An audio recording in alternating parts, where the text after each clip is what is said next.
আল্লাহু তাআলা আনহুকে জিজ্ঞাসা করে, এ সাওবান, মুহূর্তের ভিতরে তোমার চেহারাটা মলিন কেন? মুহূর্তের ভিতরে তোমার চেহারার এই অবস্থা কেন? হযরতে সাওবান রাদিয়াল্লাহু তাআলা আনহু বলে, ইয়া রাসূলুল্লাহ, এই মুহূর্তে আমার ভিতরে চিন্তা আসলো যে সময় নবীজি দুনিয়ার ভিতরে থাকবে না, নবীজিকে ছাড়া দুনিয়ার ভিতরে আমরা কিভাবে থাকব? যখন আমার ভিতরে এমন চিন্তার পেরেশানি আসলো, ইয়া রাসূলুল্লাহ, তখন আমার এই চেহারাটা মলিন হয়ে যায়। হযরতে সাওবান রাদিয়াল্লাহু তাআলা আনহুর এই চেহারা মলিন হওয়ার কারণে, তার মনের এই কষ্ট পাওয়ার কারণে, তার অন্তর ভিতরে নবীজির প্রতি এত ভালোবাসা আর দরদ আর মুহাব্বত, এটা আমার আল্লাহ সুবহানাহু ওয়া তাআলা গ্রহণ করে ফেলছেন। সাওবানকে সান্ত্বনা দেওয়ার জন্য সাইয়্যিদুনা জিবরাইল আলাইহিস সালাতু ওয়াস সালাম কোরআনে কারীমের আয়াত নিয়ে নবীজির কাছে উপস্থিত হয়ে যায়। জোরে বলেন সুবহানাল্লাহ। হযরতে সাওবান বসে বসে চিন্তা করতেছে, নবীজি না থাকলে কিভাবে দুনিয়ায় থাকবো? এরা নবীজির আশিক। হযরতে সাওবান রাদিয়াল্লাহু তাআলা আনহুকে উদ্দেশ্য করে আল্লাহর হাবিব সাল্লাল্লাহু আলাইহি ওয়াসাল্লাম কোরআনে কারীমের আয়াত তেলাওয়াত করে শোনায়, ওয়া মান ইউতি'িল্লাহা ওয়ার রাসূলা ফাউলাইকা মা'আল্লাযীনা আন'আমা আল্লাহু আলাইহিম মিনান নাবিয়্যিনা ওয়াস-সিদ্দীকিনা ওয়াশ-শুহাদা'i ওয়াস-সালিহিন ওয়া হাসুনা উলাইকা রাফীকা। হযরতে সাওবানকে আল্লাহর হাবিব সাল্লাল্লাহু আলাইহি ওয়াসাল্লাম এই আয়াতে কারিমা তেলাওয়াত করে শোনালেন, ও সাওবান, তুমি শান্ত হও, তুমি ক্ষান্ত হও, তুমি পেরেশানি হয়ো না। যারা আল্লাহ এবং আল্লাহ রাসূলের অনুসরণ করবে তাদের জন্য সুসংবাদ ময়দানে মাহশরে, ওয়া মাইয়ুতিল্লাহা ওয়ার রাসূলা ফাউলাইকা মা'আল্লাযীনা আন'আমা আল্লাহু আলাইহিম মিনান নাবিয়্যিনা ওয়াস-সিদ্দীকিনা ওয়াশ-শুহাদা'i ওয়াস-সালিহিন। এই 4 শ্রেণীর ব্যক্তির সাথে তারা আল্লাহর জান্নাতে এবং ময়দানে মাহশরে থাকবে। হযরতে সাওবানকে সান্ত্বনা দিয়ে বলতেছে, সাওবান, নবীর সাথে তোমার হাসর হবে। এই আয়াত শুধু শুধু হযরতে সাওবানের ব্যাপারে সীমাবদ্ধ হয়, কিয়ামত পর্যন্ত এই সাওবান রাদিয়াল্লাহু তাআলা আনহুর মতো এমন ভালোবাসা যাদের অন্তরে থাকবে নবীজির প্রতি, ময়দানে মহাশরে নবীদের সাথে, শহীদদের সাথে, সিদ্দিকদের সাথে, সালিহিনদের সাথে তাদের হাসর হবে। জোরে বলেন সুবহানাল্লাহ।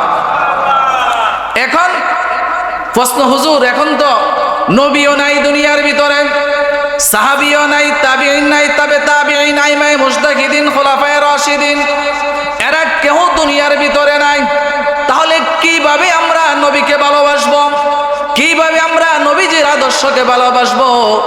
আল্লাহর হাবিব সাল্লাল্লাহু আলাইহি ওয়াসাল্লাম হাদিস শরীফের ভিতর আমাদের জন্য ঘোষণা দিয়া যান, ক্বালা রাসূলুল্লাহি সাল্লাল্লাহু আলাইহি ওয়াসাল্লাম, মান আহাব্বা সুন্নতি ফাকাদ আহাব্বানি ওয়া মান আহাব্বানি কানা মাইয়া ফিল জান্নাহ। আল্লাহর হাবিব বলেন, যে আমার সুন্নতকে, যে আমার তরিকাকে, যে আমার আদর্শকে মুহাব্বত করলো, তাআত করলো, ভালোবাসলো, সেই যেন আমার নবীকেই ভালোবাসলো। জোরে বলেন সুবহানাল্লাহ। যে নবীর আদর্শকে, নবীজির তরিকাকে ভালোবাসলো, সে কাকে ভালোবাসলো বলেন? সে নবীজিকেই ভালোবাসলো। আর যে নবীজিকে ভালোবাসলো সে নবীর সাথে হাসর ময়দানে একসাথে থাকবে, আল্লাহর জান্নাতে একসাথে থাকবে। সুবহানাল্লাহ। নবীর আদর্শ দুনিয়ায় আছে না নাই? কথা বলেন। নবীর আদর্শ নমুনা উলামায়ে কেরামের ভিতরে আছে না নাই কথা বলেন? এখন তো নবীর আদর্শ আমরা মুসলমান ধারণ করি না, আমরা ইহুদি আর খ্রিস্টানদের কৃষ্টি কালচারে আমাদের জীবন পরিচালনা করি, ঠিক না বেটি? বলে কেন? আমি মুসলমান, আমার ছেলে মুসলমান, আমার পরিবার মুসলমান, কিন্তু আমার ছেলে, আমার মেয়ে, আমার পরিবার দেখলে বোঝা যায় না এটা মুসলিম ঘরের কোন পরিবারের সন্তান, ঠিক না বেটি?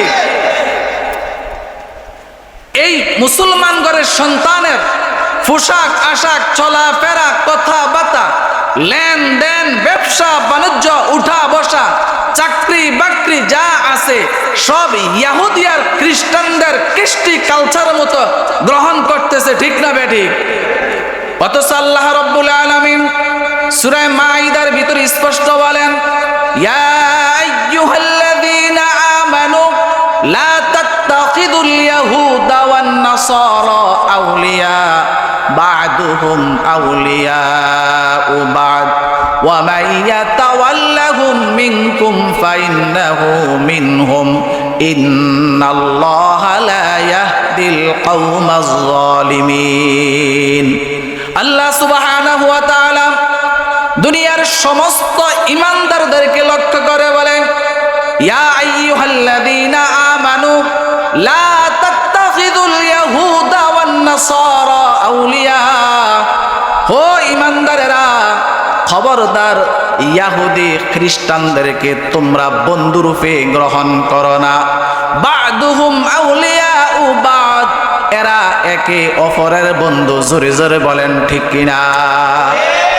ইহুদি খ্রিস্টান কি আমাদের বন্ধু না তারা তাদের বন্ধু? তার বাস্তব প্রমাণ হলো ইহুদি আর খ্রিস্টানেরা, ফিলিস্তিনেরা হাজার হাজার মানুষকে তারা গণহত্যা করেছে। এটা কি মানবাধিকার লঙ্ঘন কিনা কথা বলেন? কিন্তু বিশ্বের কোন কাফের বেঈমান টু শব্দ করে না। আল্লাহর হাবিব সাল্লাল্লাহু আলাইহি ওয়াসাল্লাম অন্য হাদিসের ভিতরে বলেন, আল কুফরু মিল্লাতুন ওয়াহিদা ফি আদাওয়াতিল মুসলিমিন, যে পুরাটা কুফরি জগৎ এক মুসলমানের বিরোধিতার বেলায়। পুরা কুফরি জগৎ এক হয়ে যায় তারা মুসলমানের বিরোধিতা করার জন্য। তো আল্লাহ কি বলেন সূরা মাঈদায়, যে তোমরা ইহুদি আর খ্রিস্টানদেরকে বন্ধু রূপে গ্রহণ করো না। প্রশ্ন করতে পারেন, হুজুর আমরা কিভাবে ইহুদি আর খ্রিস্টানদেরকে বন্ধু বানাই? এভাবে আমরা বানাই।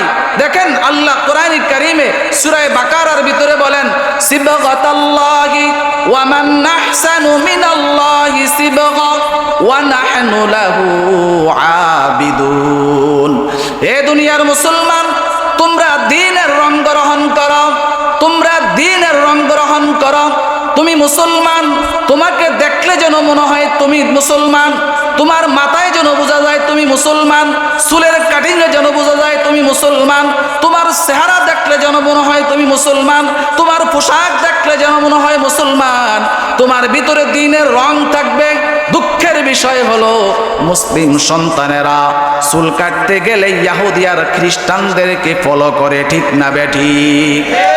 কিও ভাই, এখন সেলুনে গেলে কোন কাঠিনে চুল কাটে? ওই যুবক ভাই, কোন কাঠিনে কথা বলেন না কেন? কারো কাছে হলো নেইমার পছন্দ, কারো কাছে মেসি পছন্দ, কারো কাছে নায়িকা পছন্দ, গায়িকা পছন্দ। এরা একটাও তো মুসলমানের বাচ্চা না, ঠিক না বেঠিক? জোরে বলেন। এরা সব হলো ইহুদি আর খ্রিস্টান। একটা হলো ডাইরেক্ট মহাব্বত করা, আর একটা হলো ইনডাইরেক্ট মহাব্বত করা। এ মুসলমান যুবক ভাই, তুমি যে তার অনুকরণ করে তুমি চুল কাটতেছ, চুলের সামনে কাটিন পিছে কাটিন, তোমাকে দেখলে মুসলমানের সন্তান মনে হয় না।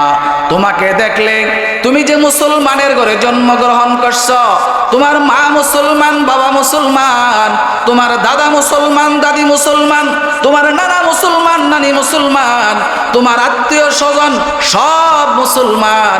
তুমি মুসলমানের ঘরে জন্মগ্রহণ করেছ, কিন্তু মুসলমানের একজন ইমাম দ্বারা, আলেম দ্বারা তোমার নামকরণ করা হয়েছে। হয়তো তোমার কানে আজানও দেওয়া হয়েছে, কিন্তু সেলুনে যাইয়া তুমি নবী মুহাম্মদুর রাসূলুল্লাহ সাল্লাল্লাহু আলাইহি ওয়াসাল্লামের আদর্শ মতো তুমি চুলটাও কাটতে পারো না। তো আল্লাহ কি বলছেন? তুমি দ্বীনের রং গ্রহণ করো।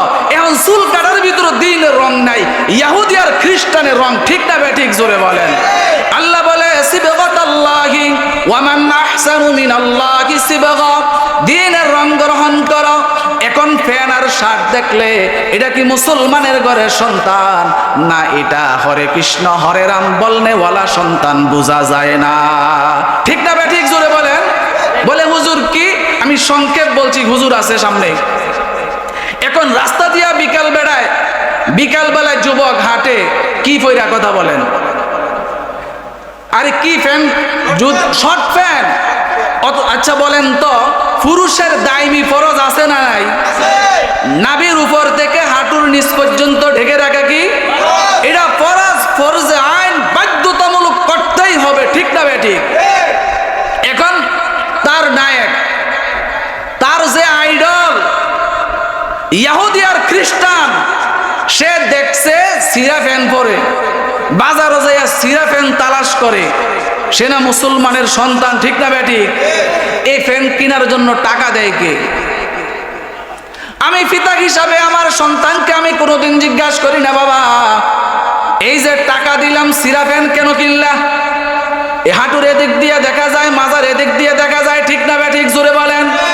এ যুবক ভাই, তুমি যেরকম ভাবে তুমি রাস্তা দিয়ে শর্ট ফ্যান পরে হাঁটতেছ, তুমি মনে করো তোমার গায়ে শক্তি আছে, তুমি কোন রাজনৈতিক দলের নেতা অথবা কর্মী, তোমাকে এলাকার কেউ কোনো কথা বলবে না, এই সাহস নাই। আরে এলাকার মানুষ কিছু বলুক আর না বলুক, তুমি তো কালেমা পরে মুসলমান দাবি করতেছ। সপ্তাহে একদিন হলো মসজিদে যাও, একদিন না গেল বছর একবার হলো ঈদের নামাজ পড়তে যাও। আর ঈদের নামাজ না পড়লেও তুমি মুসলমানের ঘরে 3 বেলা খাও। ঠিক না বেঠিক? জোরে বলেন। তুমি মুসলমানের সমাজে বাস করো, তুমি মুসলমানের সমাজে তুমি বড় হচ্ছ, তোমাকে মুসলমানের মা বাবা লালন পালন করে, কিন্তু তুমি যে শর্ট প্যান্ট পরে রাস্তায় ঘুরতেছ, এটা তো নবী মুহাম্মদুর রাসূলুল্লাহ সাল্লাল্লাহু আলাইহি ওয়াসাল্লামের আদর্শের ভিতরে নাই। ঠিক না বেঠিক? এটা ইহুদি আর খ্রিস্টানের আদর্শ। তো এই জন্য আল্লাহর হাবিব বলেন, আল মারউ মা মান আহাব্বাহু, যার সাথে যার মোহাব্বত তার সাথে তার কি কথা বলেন, তার সাথে তার হাসর। ও যুবক ভাই, এখন চিন্তা করো তো, এখন তুমি যারে মোহাব্বত কইরা, মেসিরে মোহাব্বত কইরা 10 নম্বরের জার্সি লাগাইছ, নেইমারে মোহাব্বত কইরা 7 আপ পিছনে লাগাইছ, রোনালদোরে ফলো করে তুমি জার্সি গায়ে লাগাইলা। এরা তো ইহুদি আর খ্রিস্টান, এরা মুসলমান নয়। এখন তোমার ইন্তেকালের পরে তোমার কি বলে কবরে দাফন করবে? কি বলে তোমাকে দাফন করবে? তুমি তো সারাটা জীবন অনুকরণ করলা ইহুদিদেরকে, ইহুদিদেরকে মোহাব্বত করলা আর ভালোবাসলাম, নবীকে ভালোবাসলা না, নবীর আদর্শকে ভালোবাসলা না। অথচ আল্লাহর হাবিব আমাদেরকে স্পষ্ট যেই বার্তাটা দিয়ে গেলেন, মান আহাব্বা সুন্নতি ফাকাদ আহাব্বানি ওয়া মান আহাব্বানি কানা মাইয়া ফিল জান্নাহ। যে আমার সুন্নতকে তাআত করবে, যে আমার সুন্নতকে ভালোবাসবে, যে আমার আদর্শকে তাআত করবে, সে আমাকে মহব্বত করলো, ভালোবাসলো, সে আমার সাথে আল্লাহর জান্নাতে থাকবে। এই জন্য আমাদের মহব্বত, আমাদের চলাফেরা, উঠা বসা নবীজির আদর্শ হবে না ইহুদি খ্রিস্টানের আদর্শ হবে? কথা বলেন। নবীজির আদর্শে আমরা আদর্শবান হতে হবে। ঠিক না বেঠিক? জোরে বলেন। আমাদের মহব্বত থাকবে দ্বীনের সাথে, আমাদের মহব্বত থাকবে কোরআনের সাথে, আমাদের মহব্বত থাকবে উলামায়ে কেরামের সাথে, আমাদের মহব্বত থাকবে মসজিদের সাথে, আমাদের মহব্বত থাকবে মাদ্রাসার সাথে, আমাদের সম্পর্ক থাকবে যেখানে দ্বীন আছে, যেখানে ইসলাম আছে, ওইখানে আমাদের আসা যাওয়া, উঠা বসা, চলাফেরা থাকবে। ঠিক না বেঠিক? জোরে বলেন। আল্লাহর হাবিব সাল্লাল্লাহু আলাইহি ওয়াসাল্লাম অন্য হাদিসের ভিতরে বলেন ক্বালা রাসূলুল্লাহ সাল্লাল্লাহু আলাইহি ওয়াসাল্লাম মান বানা লিল্লাহি মাসজিদান বানাল্লাহু লাহু বাইতান ফিল জান্নাহ, যে দুনিয়ার ভিতরে মসজিদ বানাইলো আল্লাহর হাবিব বলেন তার নামে আল্লাহ জান্নাতে একটা ঘর বানায়া দিবেন। এখন প্রশ্ন, একা মসজিদ বানানো লাগবে না? শব্দটা একা বানানো লাগবে না। আপনার তৌফিক অনুযায়ী আপনি যা পারেন। মসজিদ নির্মাণ হচ্ছে, একজনের তৌফিক 10 লক্ষ টাকা দিবেন, আপনার তৌফিক আছে 500 টাকা দিবেন, উনি 10 লক্ষ টাকা দিয়া ওনার তৌফিক অনুযায়ী যেই পরিমাণ নেক আমল করলো, আপনি 500 টাকা আপনার পরিমাণ দিলে আল্লাহ পরিমাণ সওয়াব আমল নামায় উঠাইয়া দিবে।